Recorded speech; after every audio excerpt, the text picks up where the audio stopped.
Ya saya tidak tahu nanti tanggung jawabnya yang Allah kayak apa ya, kita tidak tahu. Apa yang benar FPI apa ahli sunnah ya, sama FPI juga ahli sunnah. Karena Habib Rizik itu ya zuriya Rasul. Tapi kan kita adil, saya itu sering ditanya. Menurut jenengan Habib Rizik itu mas?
Ya saya tidak tahu nanti tanggung jawabnya yang Allah kayak apa ya, kita tidak tahu. Apa yang benar FPI apa ahli sunnah ya, sama FPI juga ahli sunnah. Karena Habib Rizik itu ya zuriya Rasul. Tapi kan kita adil, saya itu sering ditanya. Menurut jenengan Habib Rizik itu mas?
Penyebutan nama ini murni tamsil. Jadi jamaah di sini jangan salah paham saya mengvonis atau menghukumi satu yang disebut Sa'il.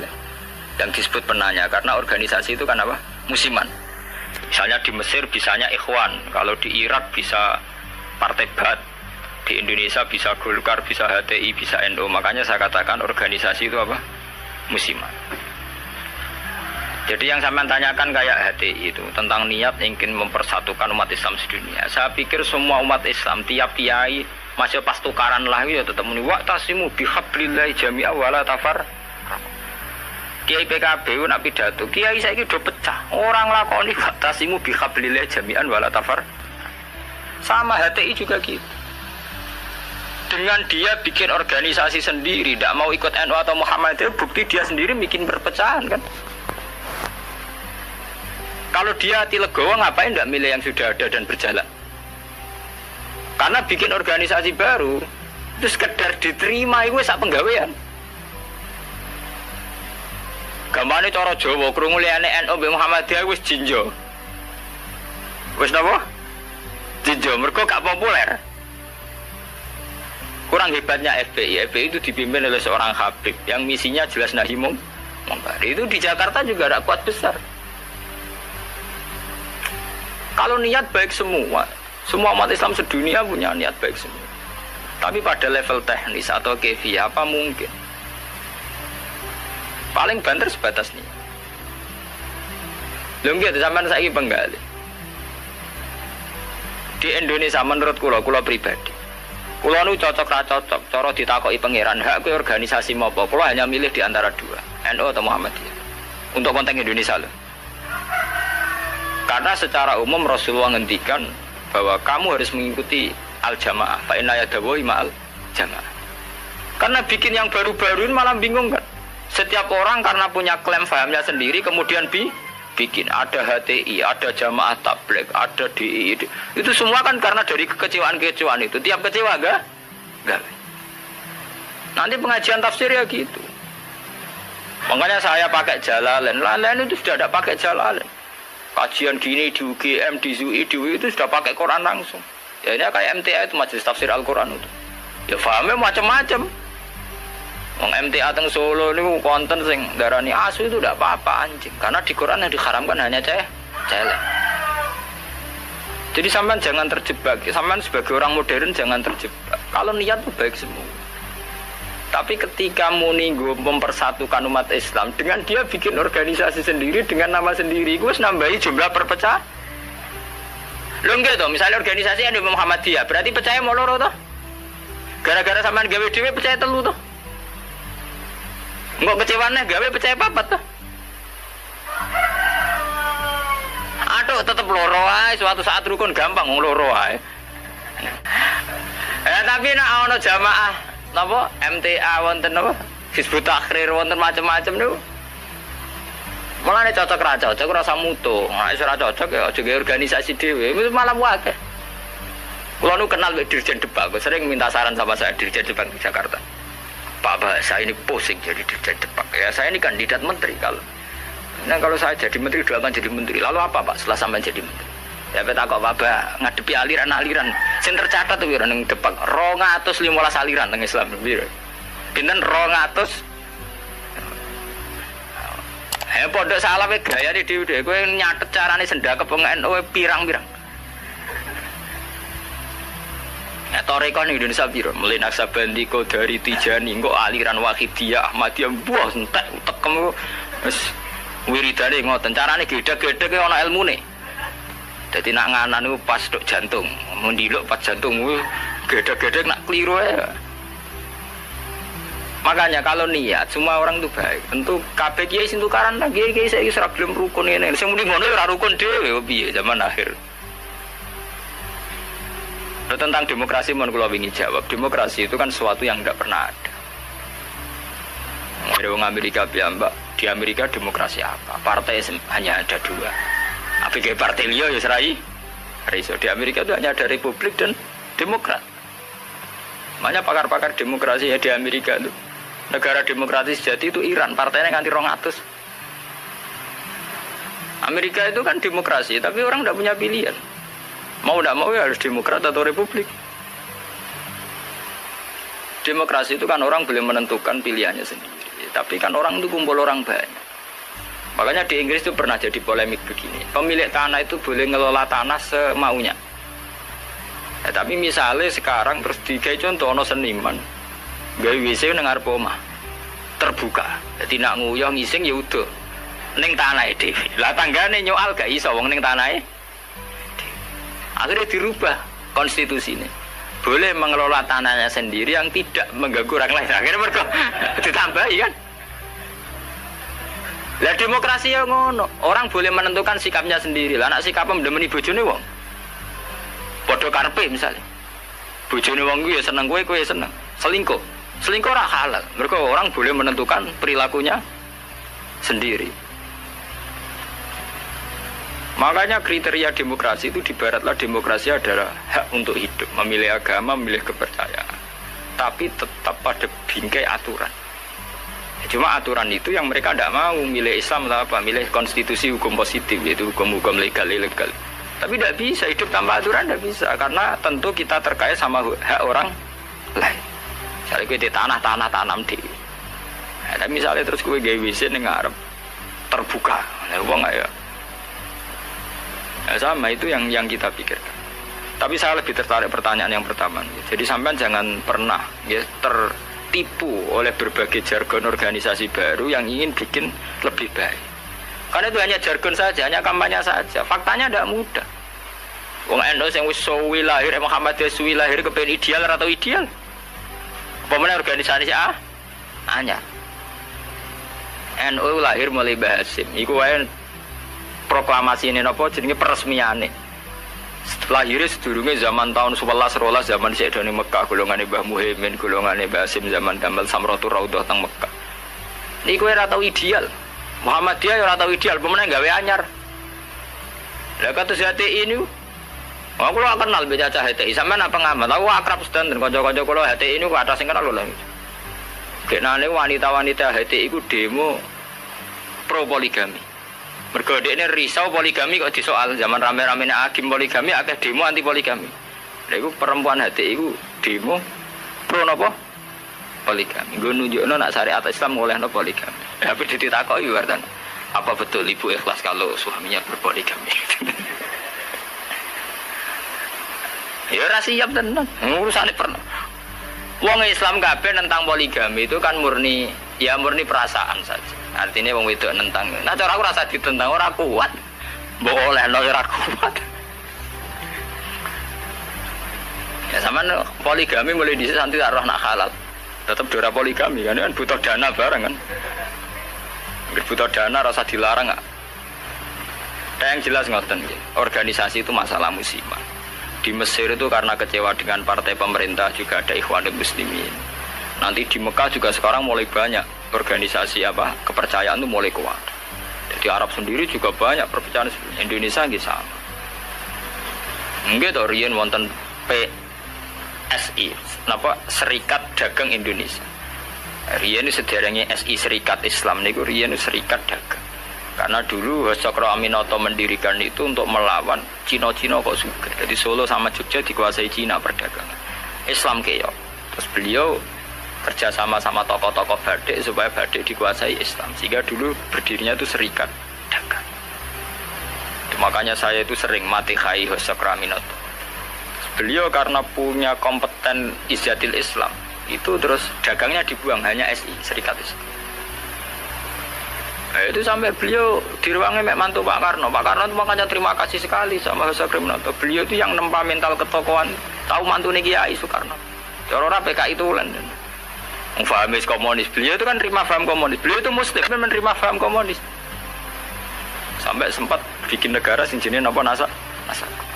Itu dalilnya ingin persatuan. Makanya sampean ingat saat Soekarno bikin Nasakom, dalilnya juga persatuan. Karena bagaimana mungkin sebuah negara dengan pemilih sekian juta kok kita hapus? Paham komunis di Indonesia itu sekian juta, masa kita hapus? Atas nama demokrasi karena PKI partai besar kita rangkul. Terus Soekarno bikin negara yang bernama Nasakom di bawah Nasional Komunis Islam. Tapi apa yang terjadi? Justru dengan mengadopsi Nasakom itu, justru dengan menerima PKI malah terjadi berdarah. Itu harus jadi pelajaran betapa niat baik kalau nggak dibarengi dengan teknis yang baik Nggak ada vonis dari Rasulullah Shallallahu Alaihi Wasallam siapa yang melakukan dosa kemudian vonisnya menjadi kafir. Makanya pulau suwon sing ngaos pulau ampun geman. Pokoknya nak dosa wajib tobat. Maksiat itu jorok, maksiat itu jelek sudah harus tobat ya gitu saja. Sampai jangan terus berlebihan menganggap kafir. Mereka nak nganggap kafir terusannya elek halal darah. Sampai tak judono. Tragedi di Irak, di Afghanistan itu tragedi ekstremis karena setiap orang mudah mengkafir. Sunni ngafir Syiah, Syiah ngafir nopo? Sunni. Jadi tragedi takfir itu ekstrim. Kita tidak menganalisis secara politiknya ya dibikin kelompok tertentu. Nah ini yang masalah tradisi nopo tradisi takfir itu dulu makan korban Sidina Ali Muawiyah. Di Irak, di Afghanistan makan perang bersaudara. Takfir. Makanya ahli sunnah wal jamaah. Ya memang ahli sunnah juga punya resiko juga masalah aurat. Memang resikonya ahli sunnah. Ulama Islam Indonesia lewat India. Ulama India orang fanatik aurat. Jadi pernikahan di masjid bariku yo tarian bareng. Enggak sih cicil babi tapi udele ra cicil. Dan mulai dhisik ulama India yang menengah ya akhirnya niru ulama Indonesia. Pas akatan yang ngundang kiai bariku ono konser dang. Aku lah bolak-balik diundang. Ya seperti ono konser dang. Gus puntene nek kaya terjenengan tapi mungkin tetep wonten konser dan itu sing ngundang ya jujur. Tekem celek tamongi ngono. Wong tiang-tiang nyuwun dangdutan iki wah repot. Ya tapi kejemunin aku ngizini. Ojo kok wae dak gue tuh gue mau ngertos nek niku haram. Lucu to nek Indonesia iku akad iku nak ra kiai ra marem. Ora mungkin sing ngangkatno kok tinjan utawi dalang ya ora. Tapi kon ngilangi adat dalang tinjan ya ora gaul. Kurang gaul. Lah cara nut kiai ra gak napa? Gak gaul. Mulai dulu lama ahli sunnah begitu itu diam. Wali songo mbek maksiat ngoten iki diam. Entah saya juga gak tahu sirrinya. Ahli sunnah mulai dulu melihat gitu-gitu memang diam. Meskipun ngaku itu atapul iman. Memang mulai dulu tradisinya begitu. Ya saya tidak tahu nanti tanggung jawabnya yang Allah kayak apa ya kita tidak tahu. Apa yang benar SPI apa ahli sunnah ya sama SPI juga ahli sunnah. Karena Habib Rizik itu ya Zuriya Rasul. Tapi kan kita adil, saya itu sering ditanya. Menurut jenengan Habib Rizik itu gimana? Habib Rizik itu Zuriya Rasul. Nahi mungkar itu pasti baik. Tapi saya juga bilang Pak Quraisyab ya orang alim juga Zuriya Rasul. Dan cara pandang Pak Quraisyab ya kayak begitu. Kan nggak mungkin Pak Sinten Pak Habib Rizik tak banding nama Zabir Rukin kan tidak mungkin. Kona kabel langit sampai bumi. Nah kita kan makanya saya itu ingin ya yang ngaji saya. Kalau anda itu ittiba sama habaib, ya bandingannya habaib. Saya ini orang alim tapi masih belajar. Saya baca ideologi SPI, saya juga baca bukunya Pak Sihat. Saya bahkan baca karangannya Mbah Soleh Darat, karangannya Kalijogo. Meskipun saya juga baca karangannya Sunan Giri, Sunan Ampel. Jadi saya itu baca mulai ulama yang ekstremis sampai ulama yang munafik. Karena saya orang alim. Orang alim itu harus punya bekal banyak. Kita jangan satu arah.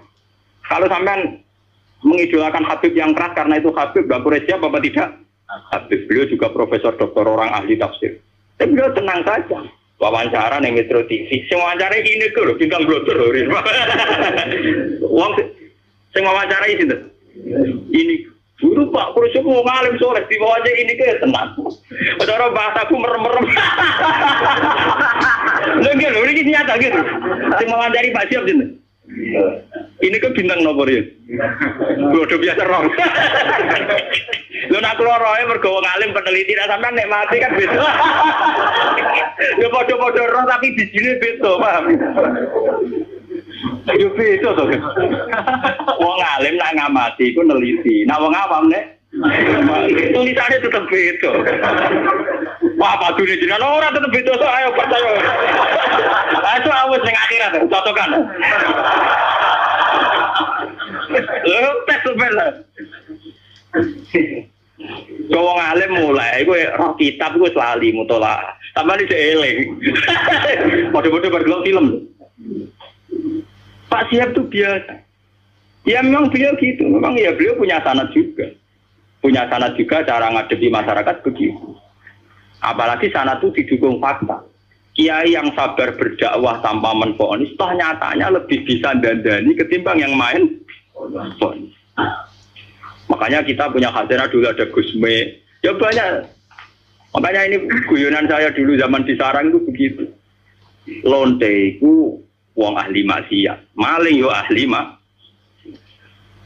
Dalam tradisi ahli sunnah, kitab-kitab ojo kancanan wong nakal mari katut Nah, itu juga benar. Sing jenenge kancanan wong nakal itu rawan katut nakal.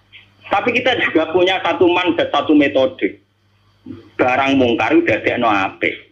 Awal iso dadekno apik kudu gelem kenal, gelem ngandani. Nek kenal ra gelem piye carane? Kandhani. Jadi kita punya dua aturan. Sing sitok kon dandani berarti kudu gelem kenal. Sing sitok kudu ngeduwi ben ora terkontami. Ya saiki yo maca awam dhewe to gen ngilu. Gusti kula jenis dandane apa jenis katut lah. Ketara to. Ngilu. Barang misalnya lonte elek, oh anak iki sakit Gusti ngandani ini. Lah ayo. Wah, sakit. Podo masalah duit kayak ngoten. Aku iso ngeduwi pejabat. Sebenarnya contohnya RT BRW panjang dalam TPI cilik. Ngeduwi bupati, mikir dene. Kulo nggih sering dikoncon, kulo lho Gus, sampe pejabat mboten nate kulo. Kulo teng petinggi mriki ra tau dolan Gus RT RT. Cangkemmu contoh kok petinggi. Lah anak bupati teko mbok tolak lagi tak lem. Dereng nate. Contoh ngeduwi pejabat di contohnya RT napa? Wah, curang. Artinya ya paham gini. Jadi sudah begitu mulai dulu. Makanya kita selalu punya dua jenis kiai tadi. Mulai kiai yang anti begitu sampai kiai yang mau ngandani begitu. Ya sudah begitu. Mulai dulu orang-orang soleh ya begitu. Sampai delok teng kitab-kitab sufi. Biasa jenenge ulama top kancanan pendeta. Nanti tawaju pasut. Jadi ada Abu Yazid nate tenggene padang pasir ketemu pendeta. Pendeta resi soleh tenan. Ya Abu Yazid, sama ini terkenal wali. Apa Anda bisa membuktikan bahwa Anda lebih baik ketimbang saya? Jadi Abu Yazid, ya. Kamu minta apa Abu Yazid? Saya minta makanan yang enak. Ini pendeta itu langsung ngonten wapel ron macam-macam. Karena saya juga orang dekat Allah. Barang Abu Yazid wayah dene. Gak gelem deh. Enggak, saya tidak minta apa-apa. Loh, berarti kalah aku ndonga Allah itu badane ke ora ya malah menang aku ya. Kenapa? Saya memilih yang dipilih dia. Yang dipilih Allah. Jadi aku ya ora njaluk ya ora apa. Ini malah pendetane masuk Islam. Sungguh Abu Yazid, kamu tidak pernah memperdaya Tuhan. Gak ada. Akhtar malah akhtar. Jadi saya memilih untuk tidak memilih. Jadi. Karena Tuhan biar apa lumayurit, biar Tuhan tetap sebagai apa? Tuhan. Itu malah pendeta ini macam pendeta bener, malah masuk Islam deh. Hebat kamu Abu Yazid, mendudukkan Tuhan sebagai Tuhan. Jadi kamu tidak pernah ngatur-ngatur apa? Tuhan. Cara saya kesampean meriah, waduh, kalah mati. Abu Yazid tenang saja. Itu ulama dulu itu biasa, kancanan pendeta, kancanan macam-macam. Nah ini ngaji terus pulau suwon lah. Lewat ini hadis sahih didhawuhna Rasulullah nggih liwat sanad sing mutasil ila Rasul. Nah, pokoke jamaah mriki sing nate dosa nate salah. Sampeyan kudu yakin bahwa ini yang benar. Karena ini didhawuhna Rasulullah mewakili Allah Subhanahu wa taala. Apalagi redaksinya qala Allahu taala, berarti sing disebut hadis qudsi. Jadi gak ada mazhab kados Khawarij sing darani wong tau dosa gede berarti wis kafir. Dekne ngamale apik ora ditampa itu ndak ada. Ora ono. Iku akal-akale wong Khawarij. Nah, yang mewakili Islam ngeten iki Allah seneng banget. Nek ana kawulane napa to? Subhanallahi wa bihamdihi adada khalqihi wa ridha nafsihi wa zinata arsyihi wa kalimatih. Subhanallahi wa bihamdihi adada khalqihi wa ridha nafsihi wa zinata arsyihi wa Assalamualaikum warahmatullahi wabarakatuh. Subhanallahi wa bihamdihi adada khalqihi wa ridha nafsihi wa zinata arsyihi wa kalimatih. Tabarakalladzi nazzala al-Qur'ana wa bihamdihi adada khalqihi wa ridha nafsihi wa zinata arsyihi wa kalimatih. Subhanallahi wa bihamdihi adada khalqihi wa ridha nafsihi wa zinata arsyihi wa kalimatih. Subhanallahi wa bihamdihi adada khalqihi wa ridha nafsihi wa zinata arsyihi wa kalimatih. Subhanallahi wa bihamdihi adada khalqihi wa ridha nafsihi wa zinata arsyihi wa kalimatih. Dan semua ahli bait Syekhina kita hormati, teman-teman Anwar yang kami cintai.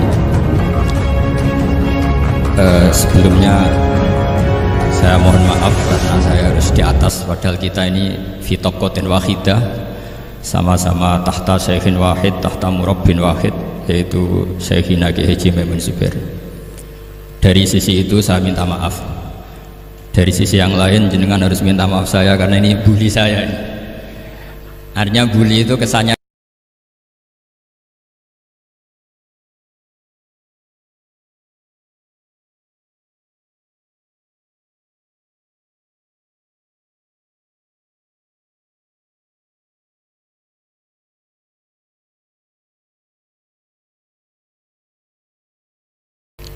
Assalamualaikum warahmatullahi wabarakatuh. Bismillahirrahmanirrahim. Tabarakalladzi nazzala al-furqana ala 'abdihi liyakuna lil 'alamin nadhira. Allahumma shalli wa sallim ala sayyidina Maulana Muhammadin wa ala alihi wa sahbihi asma'in, amma ba'du. Qudwatunal jami' fi'lan wa qawlan wa hala Syekhuna al-faqih al-mufassir Haji Maimun Zubair, Syekhuna Ki Haji Abdul Wahab, Syekhuna Ki Haji Muhammad Najih, dan semua ahlu baiti Syekhina yang kita hormati, teman-teman Anwar yang kami cintai. Sebelumnya saya mohon maaf karena saya harus di atas, padahal kita ini fi taqatin wahidah, sama-sama tahta Syekhin wahid, tahta murabbin wahid, yaitu Syekhina Ki Haji Maimun Zubair. Dari sisi itu saya minta maaf. Dari sisi yang lain jenengan harus minta maaf saya karena ini bully saya. Artinya bully itu kesannya di atas, tapi ini makmur, diperintah, diatur. Jenengan al-amirun atau al-amir, jenengan pemerintah. Jadi dari sisi ini jenengan keren ya, ngatur-ngatur saya. Tapi begini, sengaja saya tidak bawa makalah, tahun kemarin juga tidak bawa makalah, karena saya datang, saya matur ke Syed ketika beliau minta saya datang. Saya datang tapi tidak sebagai narasumber, ya seperti umumnya santri alumni. Jadi ya saya datang saja karena ada tugas memberi orasi ilmiah. Kita mulai begini. Jadi dalam disiplin ilmu yang dikembangkan di pesantren itu sebetulnya kalau pakai ilmu logika maupun sosial apa saja, baik sosial ilmiah maupun sosial budaya, kita ini jauh lebih unggul ketimbang tradisi mereka. Misalnya begini, dulu di era Umar bin Abdul Aziz ada yang memberi gelar Khamisul Khulafa, ini yang dikutip Mizan Kubro Imam Sa'roni. Beliau ngendikan begini, idza ra'aitum jama'atan yatanajawna sirran fima bainahum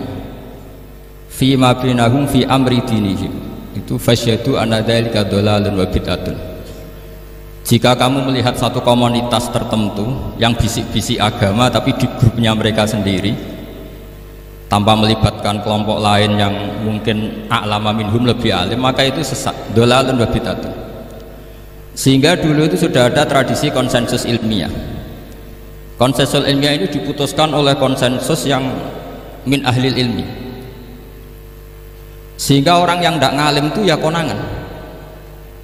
Kalau sekarang nggak pati konangan, tahu-tahu ada orang nggak jelas juntrungannya punya majelis tafsir yang bisa saja cindil tikus itu halal, hanya karena berdasar dalil, misalnya kula ajitu fima uhiya ilayya muharraman ala ta'imi yat'amuhu illa yakuna maitatan aw damam masfuhan aw lahma khinzir, sehingga dianggap yang halal itu banyak, yang haram hanya 3. Saya pernah ketemu di antara mereka, tanya, apa betul Gus Bak menurut Islam begitu? Terus saya baca di antara ciri Nabi itu yang ada di kitab Taurat dan Injil itu wa yuharrimu alaihimul khobais. Jadi kadang mawadiul halal wal haram itu tidak disebut di halal haram, tapi disebut di sifatun Nabi.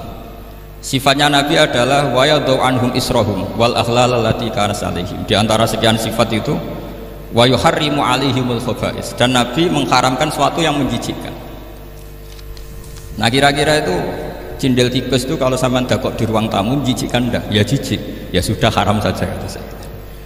Akhirnya sebagian mereka ya tobat, mau ngaji sama ahlinya. Dulu ketika Imam Malik ngarak Muwatta itu beliau ngendikan, dan ngendikan itu saya hafalkan, ini ada di kitab Al-Manhalul Latif, juga dikutip Gus Najih dalam kitabnya At-Tajridul Musaffa. Aradtu kitabi hadza ala sab'ina faqihan min fuqaha il-Madinah fakulluhum wa ta'ani fasammaituhu al-Muwatta. Kitab ini sudah saya tasihkan ke 70 ahli fikih di Madinah. Kemudian semuanya setuju, fakulluhum wa ta'ani, semuanya sepakat. Fasamaitu al-Muwatta, maka kitab ini saya namain al-Muwatta, yang disetujui. Sehingga kita tidak boleh menjadi orang-orang alim humul sendiri, dewean, terus dikultuskan santrinya, serambutnya gondrong, terus muridnya jari dulang Nabi Khidir, sekambine kok kali Jogo itu, terus terkenal wali itu. Ini kalau kita begitu bahaya. Makanya saya senang model pendidikan Anwar. Ilmu itu dikonsensuskan. Siapa yang alim di takrib, di mu'in, ada debat, ada macam-macam. Sehingga yang terbaik, baik secara ilmu maupun perilaku dituakan. Ini penting. Kalau ilmu tidak dikontrol itu repot. Saya berikan contoh betapa kita lebih kritis ketimbang tradisi di kampus. Saya pernah didebat sama salah satu kelompok ormas tertentu. Pak Baha, apa alasannya orang NU kalau megang istrinya itu kok batal? Wong istrinya digauli saja boleh, masa megang itu batal? Terus saya jawab, kamu tahu definisi mahram? Nggak tahu ya. Mahram itu orang yang haram dinikah. Yang haram dinikah itu ya ibu, anak, bule, ponakan. Yang haram dinikah itu namanya mahram. Justru istri itu namanya ajnabiyah, orang lain. Makanya boleh nikah. Jadi statusnya istri itu orang lain, ajnabi, sehingga boleh dinikahi. Kalau mahram malah nggak boleh dinikahi. Mereka akhirnya sadar, oh ternyata selama ini keliru, membahasakan istri mahram itu keliru. Ya terus akhirnya dia jadi syafi'i dadaan tadi. Pernah juga ada seorang kiai yang kepikiran mau mengharamkan atau menganggap ada fidah kalau orang haji itu rokok. Rasanya kalau kata pakar-pakar kuetar itu cengkeh itu wangi. Kalau cengkeh wangi berarti kalau haji rokok itu artinya pakai apa? Wangi. Itu hampir saja deal. Karena ya memang cengkeh itu wangi. Kemudian diingatkan sama kiai yang lain. Anda berani fatwa kalau orang Jumatan sunat ngerokok karena pakai pewangi? Terus wah iya, enggak jadi. Jadi ini pentingnya ilmu itu konsensus. Sehingga saya bicara di sini pede bukan karena saya merasa benar, kan nanti ada yang nasih. Kalau benar ya sampean dukung, kalau salah ya tinggalkan saja, biasa saja. Karena kalau sampean sama-sama tadi saya sudah bilang tahta topkotin wahidah, kita tahta syekhin wahid, tahta mursyid wahid. Saya pikir ilmu saya dan sampean ya udah. Kita beda jauh kan dengan Gus Naji karena beliau alim, bisa ngarang kitab banyak. Kalau saya jenengan kan ya sama-sama nggak jelas gitu ya, sudah pokoknya santai-santai saja. Pokoknya rileks saja. Yang jelas saya datang ke sini itu mau cerita kebanggaan saya sebagai orang pesantren, produk pesantren kalau kata Gus Barak tadi. Di kampus itu saya berkali-kali ketemu doktor, profesor, dan mereka umumnya itu orang-orang yang galau, yang gelisah. Dan lucunya itu mereka memposisikan saya sebagai penasihat. Karena apa? Memang ilmu pesantren itu unik. Ilmu yang bisa menjawab problem apa saja. Mereka misalnya tanya begini, Pak Baha, saya ini orang kampung, yang bapak saya itu utun, katanya. Utun itu lugu, bisa menjadikan saya doktor, saya jadi dekan, saya jadi rektor.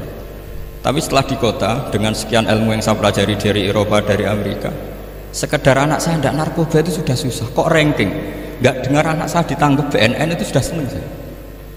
Artinya apa? Dia sadar ternyata kearifan lokal yang dididik para kiai menjadikan anak-anaknya jadi profesor, jadi dokter. Tapi dengan ilmu kedoktorannya orang menjadikan anaknya ranking itu susahnya bukan main. Karena nggak ada kearifan. Ilmu yang mereka anggap adalah dianggap ya, tentu tidak hakikat, eksak saja sebetulnya tidak juga subjektivitas mereka. Misalnya begini, ini contoh sekian. Pernah saya lomba cepet-cepetan matematika. Kalau saya kan pernah dimintai konsultan sebagai badan Basnas Nasional. Mereka kalau ngitung ya zakat tijarah itu 2,5%. Mungkin zakat ziroah berapa? 10% atau 20%. Kangkang yang di sini tak pikir itu mesti bingung karena gaya porogabit itu mesti raiso. Dan mereka tak tantang, coba jenengan bikin porogabit, saya pakai matematika pesantren. Itu cepet saya. Karena matematika kita adalah matematika ummi. Ummi itu orang Arab, ummiin. Gak usah diterjemah apa, sudah ummiin saja. Ummiin itu keibu-ibuan lugu. Jadi kalau nggak bisa itu ya terlalu. Misalnya 2,5%, kalau kita bilang kan rubul usyur. Ya sudah 1000 itu diusurkan dulu menjadi 10. Setelah 10 itu kan misalnya ya 1000 berarti usurnya 100. Ya kan? Setelah 100 cari rubuknya berapa? 25. Berarti setiap 1 juta 2,5% adalah 25. Mereka masih garap porogapit, saya sudah cepat 1000 usurnya 100 rubuknya 25. Namanya rubul usur. Begitu juga misalnya kita punya aset 100, nisful usurnya 10, nisfunya berarti 5. Itu rasa porogapit cepat ketimbang sampean porogapit 2,5% kan suwi. Terus dia tanya, Pak matematikanya kok cepat? Dapat ilmu dari mana? Pernah kuliah di mana? Ya saya ngaji di sarang sama Mbah Mun, terus saya ngaji beberapa ilmu. Nah, kelirunya rata-rata santri itu faro itu ya ora seneng. Nah, bulat. Nah ini cerita saja. Jadi kita bisa membuktikan ke khalayak ramai kalau kita tidak kalah. Khawarizm Al-Jabar terkenal di barat, Avicenna atau Ibnu Sina itu ya dengan ilmu-ilmu umum. Dan mereka fasih sekali menerangkan ilmu medis, ilmu apa. Fasih sekali. Sehingga ketika sekarang teknologi katanya adanya di barat, di Eropa, sebenarnya mereka itu kagum sama Islam. Karena mereka ngakui bahwa di antara ilmu itu dari Islam, zaman Khawarizm, zaman Al-Jabar, zaman Avicenna, zaman Ibnu Rus dan sebagainya. Saya beri sekian contoh dan ini saya bilang tanyakan ke orang kafir yang paling inat, paling lajeb di dunia. Tanyakan ayat ini, pasti artinya seperti ini.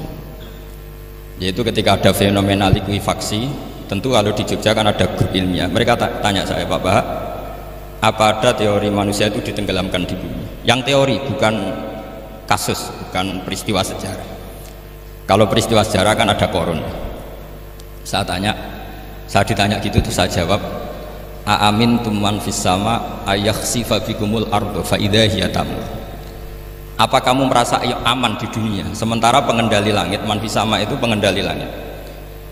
Ya siapa saja, bisa malaikat atau bisa Allah, man sing kudratu fis sama, itu ahli tafsir beda pendapat. Yang enggak beda yang enggak pernah nafsiri gitu. Jadi yang enggak beda karena enggak pernah nafsiri. Ayah sifat bikumul ardo, bahwa bumi ini bisa ditenggelamkan. Faidah ya tamur, ya memang bumi itu bisa meleleh. Terus saya memberi sekian argumentasi. Kalau kamu katakan justifikasi ilmiah karena kadung Islam dan kadung pegangan Quran, mungkin Anda akan bilang saya ini justifikasi, nyari pembenaran secara syariah. Tanyakan ke ahli lughat yang non muslim, maknanya ayat itu tetap seperti itu. Begitu juga misalnya ayat wal ardi dzatis sodr, dan bumi yang berkarakter bisa retak, sodkon itu retak. Dulu kita hanya punya contoh, misalnya biji-bijian jagung yang lembek, yang lemah, dan bumi yang keras, atau ketela atau bengkoang itu. Ternyata dengan segala kelemahan ini, biji-bijian ini bisa merekah, dan buminya yang ngalah memberi ruang. Ya, dulu ulama hanya nyontohkan tadi.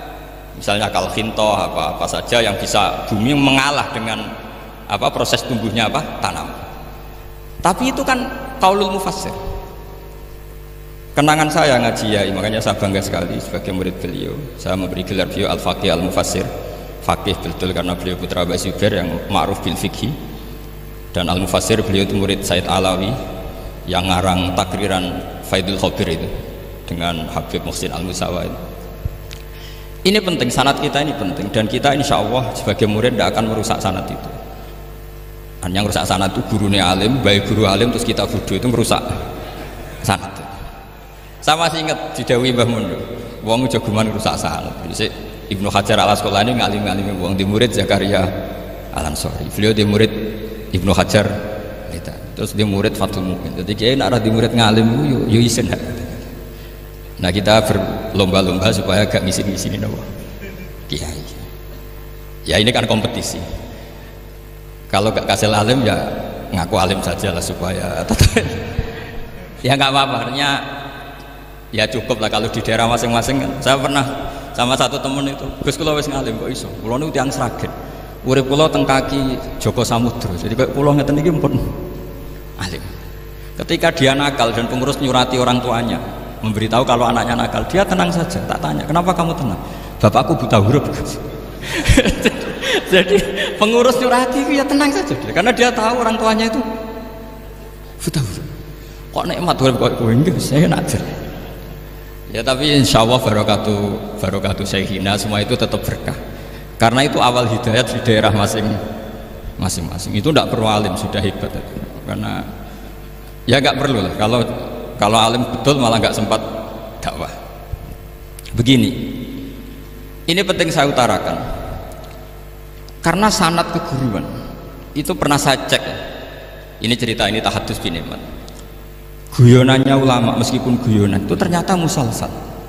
Dulu ya itu mungkin semuanya dengar sering cerita ada seorang desa gitu yang kambingnya habis mati, kebetulan kambingnya itu jenggotan kata beliau.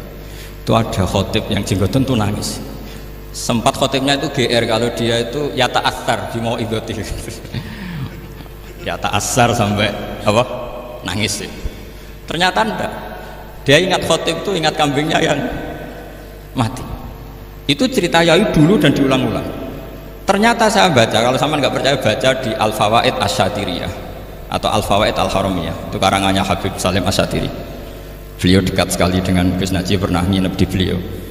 Itu di karangan beliau sampai cek nanti di qauluhu ta'ala lau adzibannahu adzaban syadidan aw la asbahannahu aw la ya'tiyanni bisultanim. Itu kata beliau begini. Adzaban syadidan itu orang dihidupkan atau didomisilikan di daerah yang enggak sejenis. Itu tersiksa sekali. Terus di situ beliau cerita, dulu itu ada orang alim allamah hamilul Quran. Itu di penjara. Karena ketemu orang sejenis santri-santri yang kebetulan itu ada kios politik itu atau gerakan politik.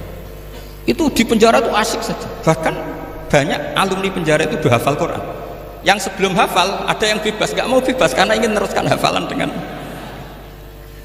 saking keramatnya tadi orang alim yang hafal Quran. Nanti kalau nggak percaya nanti dicek. Kitab itu sekarang gampang didapatkan. Al-Fawaid apa? Asy-Syatiriyah atau Al-Fawaid Al-Haramiyah itu namanya. Itu ternyata terus penguasa ini ngerti, ini di penjara kok happy-happy saja malah mulang Quran. Di penjara mbek wong bedui sing ora roh wong alim ya ora roh kitab. Ternyata si bedui tadi pertama melihat syekh yang jenggotan tadi, ingatnya sama kambing tadi. Langsung dong ya Allah saya ingin bebas. Artinya betapa tersiksanya orang dikumpulkan orang yang tidak sejen. Dan guyonan itu ada di Al-Fawaid Asy-Syatiriyah. Betapa ini al-arwah junudun mujannad.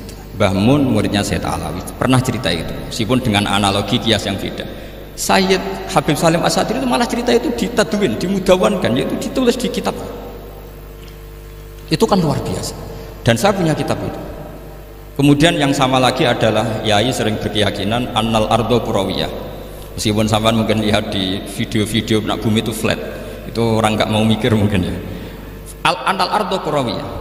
Saya percaya beliau karena beliau orang alim dan saya percaya teori falak. Kemudian saya cek di tafsirnya Imam Habib Syatiri tadi di ayat watarol jibala tahsabuha jamidatan wa hiya tamurru marras sahab, kata beliau annal ardo kurawiyah wa anna hadhil ardo tamurru kal jibal atau tamurru mamarul jibal marul jibal. Ketika dia ditanya apa alasannya, watarol jibala tahsabuha, kan ada kata tahsabuha. Tahsabu itu hasibah yahsabu husbanan. Kalau sebagian lughat hasibah yahsibu husbanan. Nah, itu sekarang kata beliau, itu sekarang. Kenapa itu sekarang? Idlah husbana hunaka. Kan ada mufassir yang mengatakan tamurru marras sahab itu nunggu di akhirat. Wa tarol jibala tahsabuha jamidatan wa hiya tamurru marras sahab. Marras sahab itu nunggu nanti di akhirat. Tapi kata Habib Salim Asy-Syatiri tidak di dunia. Idlah husbana hunalika itu akhirat. Di akhirat husban itu artinya kan nyongko, ngiro. Di akhirat semuanya itu ilmul yakin, ainul yakin. Jadi kalau tahsabuha pasti di dunia, karena adanya husban dugaan hanya ada di dunia. Lagi-lagi muwafaqah bainahu wa bain Habib Salim Asy-Syatiri. Dan di situ detail sekali. Cara beliau nulis tafsir, pengalaman ngaji sama Sayyid Alawi, tanggalnya. Begitu juga saya dulu ngaji sama Yai, banyak sekali diantaranya yang saya syukur sekali, yaitu tadi ulumul Quran. Dulu di MGS yang ngajar Faidul Khabir beliau sendiri, dan kita syukur sekali. Jadi ini pengalaman-pengalaman kita sebagai murid, sebagai penerus. Terus ketiga begini, ciri khas samahah atau samahan. Ini saya meskipun tidak bawa makalah, saya ini baca sekian takbir. Kenapa guru-guru kita di Indonesia itu menghindari tema-tema ekstrim atau tema-tema keras? Saya pikir di sini masyhur sekali, beliau sering ngendikan zada khusyu'an zada jalan, kita hanya nirukan saja tapi tidak ikut menvonis. Karena kalau kita serius, terlalu serius ngendikan hukum-hukum yang serius, nanti kejadiannya begini. Ini saya baca takbir ini dari kitab Ibnul Qayyim di I'lamul Muwaqqi'in an Rabbil Alamin dan dari kitab Nasaihul Ibad. Ketika lisan dihisab sama Allah Ta'ala dan mendapatkan azab yang paling tinggi dibanding jawarih yang lain, itu ketika lisan menanyakan sama Allah, kenapa ya Allah saya punya adab yang begitu ekstrim? Jawabannya Allah, kharajat minka kalimatun balagot masyariqal ardi wa magharibaha fasufikat biha damul haram wa ukhidha biha almalul haram wa antuhika biha alfarjul haram. Jadi kalau fatwa serius menjadi ekstremis, apalagi fatwa-fatwa tentang chaos, tentang apa, itu nanti resikonya itu ada safkut dima, dan itu hal yang dihindari ulama dulu. Kamu jangan pernah fatwa dengan meluncurkan satu kalimat yang dengan kalimat itu bisa saja sufika biha adamul haram, orang-orang yang nggak perlu mati harus terbunuh dan sebagainya dan sebagainya. Kalau dalam Nasaihul Ibad redaksinya adalah kharajat minka kalimatun balagot masyariqal ardi wa magharibaha. Ini kalau di kitab Ibnul Qayyim redaksinya itu ada seorang ulama yang ngeluh ketika habis ngajar Al-Hudud. Ha anadha, kata beliau, yuta'allamu minni ma tudrabu bihir riqab wa tuta'u bihil furuj wa tu'khadhu bihil huquq. Jadi sehingga dengan tradisi ulama kabiron an kabirin, dulu-dulunya itu memang ulama menghindari tema-tema ekstrim, bukan karena tidak bisa, karena takut ini kalau salah fatwa nanti safkut dima. Dan itu yang dilakukan Said Hasan bin Ali ketika beliau konflik, ya dengan tanda kutip konflik dengan Muawiyah. Kata beliau, bisa saja ini hak rajulin, ya sudah tak kembalikan ke dia, bisa saja hak saya tak kasihkan ke dia, haknan lidima'il muslimin. Tapi karena hukum itu adalah hukum yang sifatnya ijtihadiyah, beliau tetap menutup dengan makalah wa in adri la'allahu fitnatul lakum wa mata'un ilafin. Saya tidak tahu ini kayak apa, jangan-jangan ini hanya fitnah. Kenapa beliau tetap menutup hukum wa in adri dan kemudian ditiru terus oleh Imam Malik? Setiap ditanya sering bilang la adri, sampai yang tanya pernah mangkel. Ini pernah dikutip Gus Najih dalam kitab At-Tajridul Mustafa, juga ada di Al-Manhalul Latif. Kenapa Sa'alim engkau selalu jawab la adri? Kata Imam Malik, jawab, saya ini orang jauh, kalau sampean bilang la adri nanti gimana saya laporannya, disuruh tanya. Kata Imam Malik, happy saja, fa'abligh man wara'aka anni la adri. Enggak kamu tok yang harus tahu kamu saya la adri, ya kandhani pisan umat temen aku ya la adri. Jadi ulama dulu saking khosnya sama Allah, khosyah, bilang enggak tahu itu enggak masalah, karena begitulah sanad mereka dalam hal-hal yang ijtihadiyah yang potensi safkut dima. Saya ulang lagi, yang potensi safkut dima itu milih aman bilang la adri. Saman kalau nggak percaya dicek di Sahih Muslim atau di kitab-kitab hadis Sahih yang lainnya. Dan ini juga yang dipakai Ibnul Qayyim ketika bikin muqaddimah I'lamul Muwaqqi'in dalam Khotorul Fatwa. Ada seorang namanya itu Buraidah. Buraidah itu Amirul Jais. Itu setiap mau perang atau punya MOU dengan kelompok lain, kata Rasulullah, jika mereka menginginkan kamu ala antun zilahum ala hukmillah wa ala hukmi rasulillah fala tunzilhum ala hukmillah wa ala hukmi rasulillah. Ada redaksi yang fi dhimmatillah fi dhimmati rasulillah, walakin anzilhum ala hukmi, posisikan bahwa MOU itu atas nama kesepakatan kamu dan mereka. Fa innaka la tadri atusiba hukmallahi amla, karena kamu tidak tahu apa kamu persis sebagaimana hukum Allah pandang.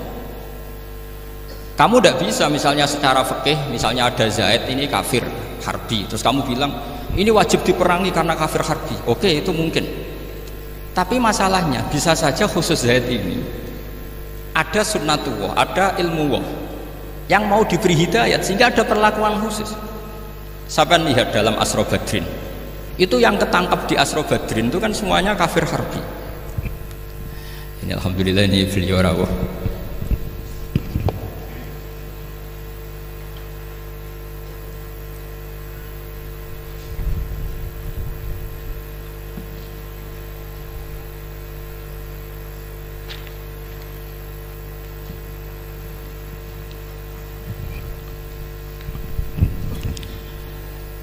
Kalau terusakan. Itu di Asra Badrin itu kan semuanya yang ketangkep itu adalah orang-orang yang dulu kafir harbi, termasuk mimpinihim ada Said Abbas. Tapi ketika itu jelas-jelas pernah kafir harbi ikut perang Badar. Ini pentingnya muqabalah. Apa Abu Bakar usul dimaafkan, Umar usul darbur riqab. Apa tanggapan Rasulullah SAW ketika masaluka ya Abu Bakrin masalu Ibrahim? Qala faman tabi'ani fa innahu minni wa man asani fa innaka ghafurur rahim. Wa masaluka ya Umar masalu Nuh. Qala rabbi la tadhar alal ardi minal kafirina dayar. Dan apa yang dilakukan Rasulullah? Beliau memilih pendapatnya Abu Bakar. Dan apa yang terjadi? Said Abbas dan beberapa sahabat menjadi Islam. Wa hasuna Islam. Artinya gini, jadi betapa dalam menganalisis satu hukum sosial, karena ini manusia, saya ulang lagi, karena ini manusia itu susah sekali. Makanya dalam banyak hal sikap-sikap Rasulullah itu dipandu oleh Allah. Tentu ada ayat laisa laka minal amri syai'un aw yatuba alaihim aw yu'adzibah. Makanya saya mohon sekali ini para santri, khususnya santri alumni Al-Anwar, mohon belajar itu tafsir Munir itu detail. Karena di tafsir Munir itu misalnya ada ayat tertentu yang mengkritik orang kafir tertentu, fitil kalwaqiah gitu. Di situ ada kejelasan fa aslamu wa hasuna islamuhum. Misalnya wasfir nafsaka ma'alladzina tuna rabbahum bil ghadat, terus wala ta'tu'anaka anhum turidu zinatal hayatid dunya. Terus beliau menerangkan orang-orang ini yang dulu angkuh enggak mau ta'alum sama Nabi karena enggak mau jejer sama du'afaul muhajirin dan du'afaul ansor, itu akhirnya Islam dan wahasuna Islam. Saya kira demikian. Nanti monggo bareng-bareng istifadah dari Syekhina Najih. Dan saya syukur sekali karena mendapatkan naskah At-Tajridul Mushaffa. Saya sinau bugot itu banyak di kitab-kitab fikih, tapi saya mengenang dari yang dikutip beliau tentang Imam Malik, tentang buhot in kharaju ala misli Umar bin Abdul Aziz. Terus ketika siapa itu Ibnu Qasim tanya fa illam yakun mislah, kata Imam Malik ya da'hum yantaqimu wa min dzalimin bi dzalimin, summa yantaqimu min kilaihim. Jadi sikap-sikap dari Syekhina, dari para ulama-ulama kita yang sabar ngadepi umarok yang macam-macam, itu adalah sikap dari guru-guru kita musalsal ila Rasulillah sallallahu alaihi wasallam.